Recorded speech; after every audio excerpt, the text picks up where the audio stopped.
নমস্কার বন্ধুরা, রোমাদি গুইন চ্যানেলে তোমাদের সকলকে স্বাগত। কেমন আছো সবাই? আশা করি তোমরা সকলেই ভালো আছো, আমরাও ভালো আছি। আজকে হলো বৃহস্পতিবার, এখন ঘড়িতে বাজে সকাল 7:30। এখন থেকে ব্লগটা স্টার্ট করছি। তাতান দেখো শুয়ে রয়েছে কীভাবে। তো আজকে চা দিয়ে দিনটা শুরু করছি। যেরকম রেগুলার আমার দিন শুরু হয় চা খেয়েই, তো আজকেও তাই দুধ চা খেয়ে তবেই আমার যেন দিনের এনার্জিটা পাওয়া যায়। তো এই চা খেতে খেতে তোমাদেরকে কি বলবো, আর এই চায়ের সাথে যে বিস্কুটটা আমার মাস্ট ছিল, মানে এই বিস্কুট ছাড়া আমার চলতোই না, আমার আর তাতানের। সেই বিস্কুটের কোম্পানিটাই উঠে যাচ্ছে। তাহলে আর আমি এই বিস্কুট কবে থেকে পাবো তার নাই ঠিক, জানি না আমাদের এই রাজ্যে এই বিস্কুট আর পাবো কি না। তো চলো, ওই মন খারাপ নিয়ে থাকলে তো হবে না। তো তাতান ঘুম থেকে উঠে গেছে বলে বিছানাটাকে তুলে দিচ্ছিলাম, যেহেতু রাতের বেলা এসি চলে বলে আমাদের জানলা দরজা সব দেওয়া থাকে।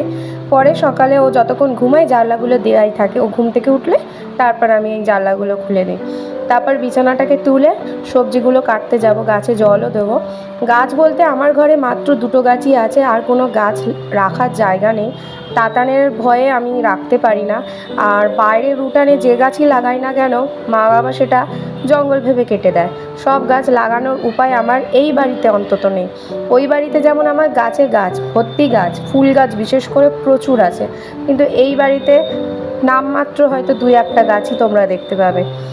তো যাই হোক, তো আমার বিছানাপত্র তুলে গাছে জল দিলাম। এটা হচ্ছে মানি প্ল্যানেট গাছ, দুটোই মানি প্ল্যানেট গাছ। এই দুটোই আপাতত এই বাড়িতে এই জানলায় রাখা আছে, পরে দেখা যাবে যখন আরও জায়গা আমি করতে পারবো বাড়ির মধ্যেই, এই বাড়ির মধ্যেই, তখন আমি গাছ লাগাবো। তো এখন সবজি কাটতে বসেছি। আজকে যেহেতু বৃহস্পতিবার, ঠিক করেই রেখেছিলাম কালকের কিছু মাছ ছিল, তো সেই মাছটা অবশ্যই নতুনভাবে রান্না করব, মাছের ঝাল করব আর পুঁই শাক করব, পুঁই শাকের চচ্চড়ি করব, ডাল করব। তো এই জন্যই সবজিগুলো কেটে নিচ্ছিলাম আগে। সবজিগুলো আগে কেটে রাখি, তারপরে আমি কাচতে যাব। জামা কাপড় কেচে মেলে দিয়ে এসে তারপর রান্নাটা বসাবো। জামা কাপড় কাচতে যখন এসেছিলাম তখন দেখি কি হঠাৎ সকালবেলা এত রোদ ছিল, কিন্তু এখন দেখি সেই রোদটা নেই। আস্তে আস্তে মেঘলা হয়ে যাচ্ছে, মনে হয় আজকে হয়তো বৃষ্টি হতে পারে। প্রত্যেক দিনই ভাবে বৃষ্টি হবে হবে, আর বৃষ্টি কিন্তু আর হয় না। দেখা যাক আজকে যদি বৃষ্টিটুকু হয়, তাহলে তো সবাই এই যাত্রায় বেঁচে যাব। তো আমার জামা কাপড় সমস্ত কিছু মেলা হয়ে গেছে। এবার আমি নিচে গিয়ে রান্নাটা চাপাবো। তাতানকে আমি খাইয়ে দিয়েছি। তো চলো, এখানে আমি সমস্ত কিছু সবজি কেটে নিয়েছি। প্রথমে আমি এখানে কচু, যেটা গাটি কচু বলা হয়, সেটা আমি আগে তেলে ভেজে নিচ্ছি। 5 ফোড়ন শুকনো লঙ্কা দিয়েছি, তারপর গাটি কচুগুলোকে আগে আমি তেলে ভাজছি। প্রথমে গাটি কচু যদি তেলে ভাজা হয়, তাহলে যে ল্যাকলাকানি ভাবটা থাকে সেটা একদম থাকে না তরকারির মধ্যে। আর এর মধ্যে সমস্ত কিছু সবজি আমার কাটা হয়েও গেছে। তো চলো রান্নাটা শুরু করি। এখানে গাটি কচু আগে ভেজে নিচ্ছি। এবার এটাকে লাল লাল করে ভাজা হয়ে গেছে। এর মধ্যে আমি পটল দিয়ে দেবো, তারপর হচ্ছে তোমার পেঁপে দেবো, তারপরে ডাঁটা দেবো। যে সবজিগুলো সেদ্ধ হতে সময় বেশি লাগে, সেই সবজিগুলোকেই আমি আগে তেলে ভেজে নিই, তারপর নরম সবজিগুলো দিই। এটা আমি এইভাবেই রান্নাটা করে থাকি, তাতে আমার সুবিধাও হয়, আর প্রত্যেকটা সবজি কিন্তু ভালোভাবে সেদ্ধ হয়ে যায়। তো ভালোভাবে আমি অল্প তেলের মধ্যেই রান্না করার চেষ্টা করি, সেটা তোমরা দেখতেই পারো। এবার এর মধ্যে আমি ছোলাগুলোকে দিয়ে দিলাম। তেলের মধ্যে ডাইরেক্ট ছোলা দেবে না কোনো দিনও, তাহলে ছোলা তো তেলের মধ্যে দিলে পটপট করে ফাটবে আর গায়ের মধ্যে ছিটে আসবে। এই জন্য সবসময় কড়াই সবজি দেওয়ার পর ছোলা দেবে। এরপর আমি এর মধ্যে ডাঁটাগুলো দিয়ে দিলাম। এটাকেও আমি খুব ভালোভাবে ভেজে নেব। আমি পুঁই শাক দিয়ে নানা ধরনের রেসিপি করে রেখেছি, এর আগে আমার এই চ্যানেলে আছে, তোমরা চাইলে দেখে নিতে পারো। আর এই আলুটা কিন্তু আমি জলে ভাপিয়ে রেখেছিলাম, যেহেতু আমার শ্বশুরমশাইয়ের সুগার আছে, তাই জন্য আমি আলু ভাপিয়ে দিই। আর এখানে কুমড়ো আর বেগুনটাও দিয়ে দিচ্ছি। এগুলো আস্তে আস্তে, এগুলো নরম যেহেতু তাড়াতাড়ি সেদ্ধ হয়ে যায়, তাই জন্য এগুলোই পরে দিচ্ছি। তবে এখনকার বেগুন কিন্তু একটু শক্তভাব বেশি দেখতে পাচ্ছি, তাই জন্য বেগুনটাও আমি আগে শাকের সাথে দিতাম, কিন্তু এখন শাকের সাথে দিই না, আগেই দিয়ে দিচ্ছি। এটা ভালোভাবে নরম হয়ে যাক, তারপর আমি শাক দেবো। আর এর মধ্যে আমি পেস্ট করে রেখেছি, এর মধ্যে সামান্য পোস্ত, কিছুটা সর্ষে আর আদা লঙ্কা পেস্ট করে রেখেছি, আর কিচ্ছু দিইনি এর মধ্যে। এটাই আমি তরকারিতে দেব। আর এখানে শাক তো কাটাই আছে। এবার এটাকে আমি খুব, দেখতেই পাচ্ছ অনেকটা ছিল, অল্পটুক হয়ে গেছে। এটাকে ভালোভাবে লাল লাল করে আমি ভেজে নিয়েছি। এবার এর মধ্যে আমি পুঁই শাক আর ঝিঙে, এই দুটো জিনিসই দেব। ঝিঙে দিয়ে যেহেতু জল বেরোয়, আগে যদি তেলে দিতাম তাহলে ভাজা হতো না অন্য সবজিগুলো, এই জন্য আমি শাক আর ঝিঙেটা পরেই দিই। তোমরা এইভাবে রান্নাটা করো, দেখবে অনেকটা সুবিধা হবে রান্না করতে। এবার এটা কিছুক্ষণ থাক, যতটা জল বেরোনোর বেরোক, আর যতটা নরম হওয়ার অল্প কমে যাবে, যতটা হওয়ার হোক, তারপরে আমি মশলা দেবো আর নুন হলুদ দিয়ে কষাবো। ততক্ষণ এটা হতে থাকুক। আর অন্যদিকে আমি কিন্তু ডাল বসিয়ে দিয়েছি অলরেডি, দেখতেই পাচ্ছ পাশের কড়াইতে কিন্তু আমার ডাল সেদ্ধ হচ্ছে। তো এটা হতে থাকুক, ভালোভাবেই এটাকে আমাকে নাড়াতে হবে। যেগুলো আগে ভাজা হয়ে গেছে সেই সবজিগুলো উপরে এনেছি, আর যেগুলো পরে দিয়েছি সেগুলোকে আমি নিচের দিকে করে দিয়েছি, দেখতেই পেরেছো। এবার এর মধ্যে আমি পেস্টগুলো দিয়ে দেবো, সর্ষে, পোস্ত আর একটু আদা আর কিছুটা কাঁচা লঙ্কা বেটে আমি এর মধ্যে দিয়ে দিয়েছি। এবার আমি এর মধ্যে অল্প পরিমাণে নুন আর হলুদটা দিচ্ছি।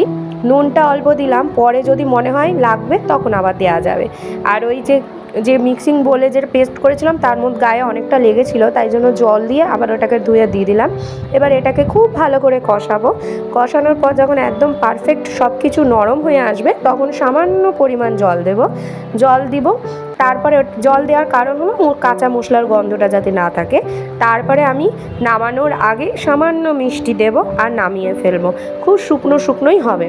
তো আজকে সকালে দীপক কচুরি এনেছিল, তো সে কচুরি আমি বেশি খাই না কারণ গ্যাস অম্বল হয়, তাই জন্য অল্প কচুরি নিয়েছি, আর রুটি ছিল, রুটি দিয়ে পুঁই শাক খাচ্ছি। এদিকে আমার ঘর মোছা সব কমপ্লিট হয়ে গেছে। এবারে দেখছি আইসক্রিমওয়ালা এসছে পাড়ায়, তো বাবা বলল চলো আইসক্রিম খাই সবাই মিলে। তো বাবা আইসক্রিম কিনে দিয়েছে, কিন্তু দুঃখের বিষয় কারেন্ট চলে গেছে। বাইরে মুষলধারে বৃষ্টি হচ্ছে, কারেন্ট নেই, আর আইসক্রিম গেছে গলে।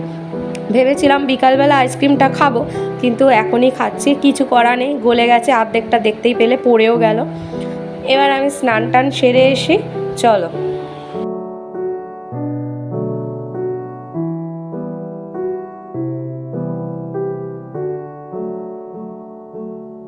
স্নান সারা আমার কমপ্লিট। বারান্দায় এবার আমার নাইটিটা কেচে দিয়েছিলাম, সেটাই মেলতে এসেছি। স্নানের আগে আমার শুধু এই নাইটি কাচাটাই বাকি থাকে, বাকি সমস্ত কিছু জামা কাপড় কাচা হয়ে যায়, ছাদে মেলে শুকিয়েও আনি। কিন্তু স্নানের পর আমি আর ছাদে যাই না। শীতকালে একমাত্র ছাদে জামা কাপড় মেলি স্নানের পরে, আর নইলে সারা গ্রীষ্ম আর বর্ষায় বারান্দাতে আমি স্নানের পরে যে নাইটিটা থাকে সেটা বারান্দাতেই মেলে দিই, এখানেই শুকিয়ে যায়। আর বাইরে কিন্তু এখনও ভালোই বৃষ্টি হচ্ছে, তাই জন্য দরজা জানলাগুলো আমার সমস্ত কিছু দেয়া আছে।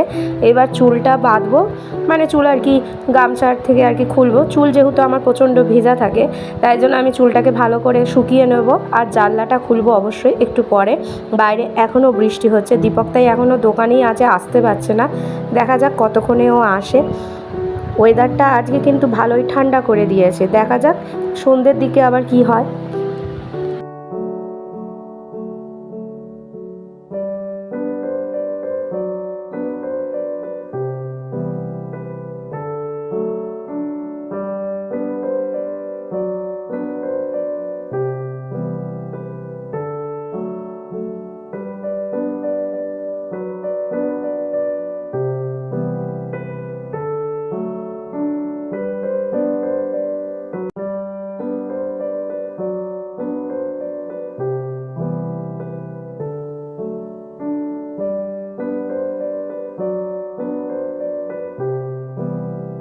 বৃষ্টি থেমে গেছে, ওই ছিটাপড়া পড়ছে আর কি, কিন্তু ওয়েদারটা জাস্ট ফাটাফাটি করে দিয়েছে। দারুণ লাগছে, অনেক দিন পর এরকম বৃষ্টিকে দেখতে পাচ্ছি, ভালোই লাগছে। আর দীপক বাড়িও চলে এসেছে, ও স্নানে গেছে। এবার আমরা খাওয়া দাওয়া করে নেবো। এমন বৃষ্টি হয়েছে যা রাস্তায় জলও জমে গেছে। তো চলো এবার আমরা খাওয়া দাওয়াটা করে নিই। তো আজকে দুপুরে লাঞ্চে কি করেছি তোমাদেরকে আগেই বলেছি, এখানে মাছের ঝাল আছে, আর করেছি পুঁই শাক চচ্চড়ি, যেটা তোমাদেরকে আর রেসিপিটা শেয়ার করলাম, আর রয়েছে তোমার ডাল। আর আমি সাথে নিয়েছি কালকে যে বলেছিলাম আলু সেদ্ধ নিয়েছি, আর এই যে কালকে যে বলেছিলাম কাসুন্দি, সেই কাসুন্দিটা নিয়ে নিয়েছি। দারুণ খেতে কিন্তু এই কাসুন্দিটা। এরপর দাদাটা এলে আবার আরেকটা কৌটো নেব আমি। তো এই হলো আজকে রান্না। শুভ সন্ধ্যা বন্ধুরা, এখন ঘড়িতে 6:30 বেজে গেছে। আজকে খুব তাড়াতাড়ি সন্ধে হয়ে গেছে, যেহেতু মেঘলা ওয়েদার ছিল, বৃষ্টি হয়েছে। তো এখন আমি চা বসাচ্ছি, বাবা মা আর আমার চাটাই এখন হচ্ছে। আর মা আজকে সিঙ্গারা এনেছে। আমরা সন্ধেবেলা একটু মুখরোচক সিঙ্গারা, চপ এসব হলে বেশ সন্ধেটা ভালোই জমে যায় বলো। তো কাসুন্দি দিয়ে আজকে ভাবছি সিঙ্গারাটা খাবো। তো চলো খেয়ে নিই।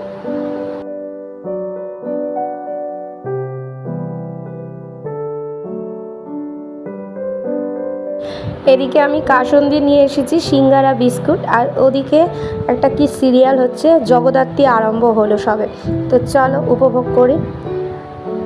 আজকে রাতের ডিনারে মিষ্টি, ডিম সেদ্ধ, আবার দেখো পুঁই শাক। ডিম সেদ্ধটা দুপুরবেলা করা হয়েছিল, খাইনি, তো রাতে খাচ্ছি। আর দীপকের জন্য মামলেট করা হয়েছে। তো চলো খেয়ে নিই।